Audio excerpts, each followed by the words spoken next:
Monsieur le Président, chers collègues, Monsieur le Premier ministre, les citoyens américains ont élu cette nuit leur 45e président. Nous prenons acte de ce vote.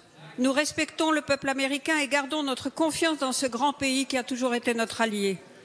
Nous devons cependant comprendre les conséquences de cette élection qui constitue un choc mondial sur le plan économique et financier, on le voit déjà, mais surtout sur le plan politique. S'il vous plaît.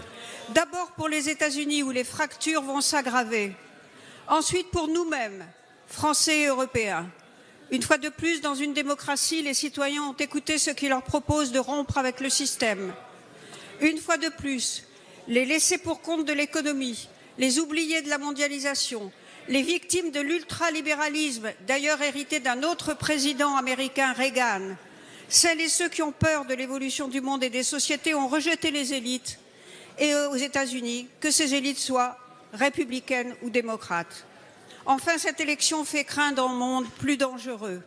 Des tensions avec l'Amérique du Sud et en particulier avec le Mexique, plus de complaisance avec la Russie, moins de coopération avec la Chine, plus d'insécurité en mer de Chine et en Asie, la remise en cause de l'accord nucléaire avec l'Iran, ainsi que de l'accord de Paris sur le climat, ce qui serait évidemment gravissime. Nous allons devoir traiter avec une Amérique qui sera encore moins disposée à s'engager pour la sécurité de l'Europe et celle de ses proches voisins. Monsieur le Premier ministre, ce qui arrive aux États-Unis peut-il arriver en France?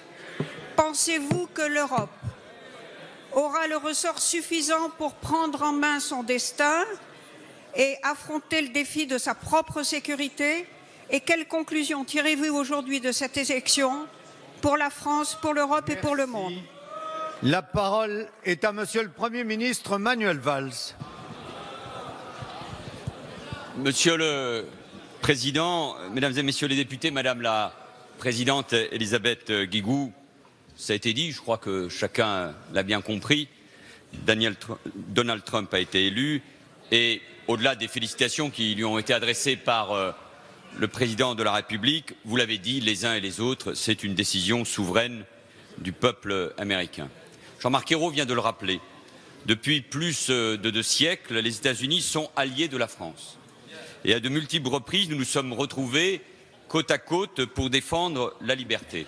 Mais le général de Gaulle et ses successeurs ont installé cette relation dans l'indépendance de notre diplomatie, de nos forces armées, y compris dans le cadre de l'Alliance Atlantique, dans l'affirmation de nos valeurs et de notre identité. Dans cette nouvelle donne mondiale qui voit le temps des 2 blocs et de l'après-Yalta totalement révolu, même le temps de l'après-guerre, avec des bouleversements compris pour les familles politiques. C'est vrai outre-Atlantique, c'est vrai bien sûr en Europe et en France. L'enjeu déterminant, c'est de préserver et de renforcer la relation transatlantique. Une relation qui nous permet d'aborder, dans le respect de notre indépendance, les défis majeurs de nos sociétés respectives. Et l'Europe, dans son ensemble, doit répondre, bien sûr, à ces enjeux. Le défi terroriste, celui du changement climatique et de la protection de l'environnement et le respect de l'accord de Paris est évidemment essentiel. Les crises qui menacent la paix et la sécurité, en particulier au Moyen-Orient. L'impératif d'une régulation de la globalisation, notamment dans le domaine du commerce international, sans jamais perdre de vue, et vous l'avez rappelé, la défense des intérêts français, car la mondialisation n'est ni heureuse ni naïve. Sur tous ces sujets, nous souhaitons bien sûr établir très vite, avec Donald Trump et sa future administration, une relation forte, franche et fondée sur la confiance. Dans ce monde si troublé, vous m'invitez très vite à tirer les leçons de cette élection. Que nous dit la démocratie américaine, et chacun bien sûr a son analyse? Le besoin de frontières, le besoin de réguler l'immigration, la nécessité bien sûr, et nous sommes en première ligne, de combattre le terrorisme et de nommer le totalitarisme islamiste, le besoin aussi, vous l'avez souligné, de mieux redistribuer les richesses, le besoin de protection pour les couches populaires et les classes moyennes qui vivent ce sentiment de déclassement. Oui, le monde, et vous le savez parfaitement, est plein de défis, de troubles et de peurs. Et dans le concert des nations, alors même que les États-Unis semblaient et semblent revenir d'ailleurs sur leur volonté de s'impliquer dans les affaires du monde, la force de la France, permettez-moi de vous le dire, c'est de tenir son rang, de faire entendre son rayonnement et ses valeurs. Une conception démocratique et équilibrée des relations internationales. Et nous devons être attentifs au sujet que vous avez évoqué, la relation avec le Mexique, le traité avec l'Iran, pour ne citer que ces exemples.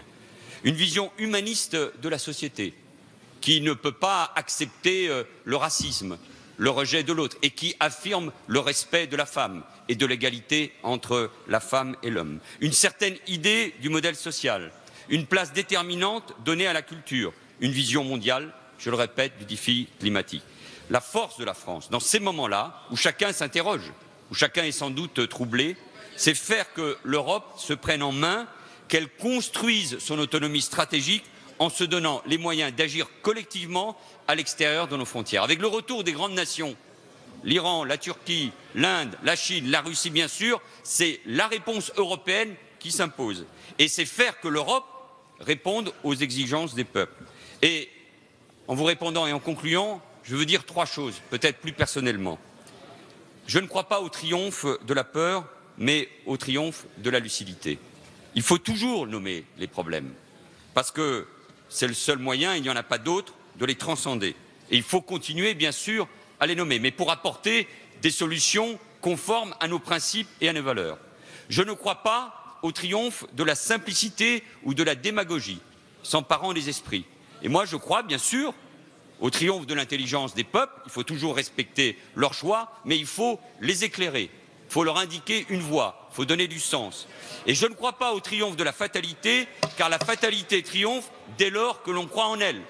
Et il y a ces risques, nous l'avons vu en Grande-Bretagne, et nous savons, Madame la Présidente, que la France n'est pas à l'abri de ces risques, bien évidemment. Alors, rien n'est jamais écrit à l'avance, et notre responsabilité, et j'ai ma part à y prendre, c'est donc de travailler sans relâche au service des Français pour leur redonner de la fierté et de l'espoir d'y croire, parce que plus que jamais, je crois que les Français attendent de l'espoir. Merci, Monsieur le Premier ministre. La parole est à Monsieur Francis Hilmeyer.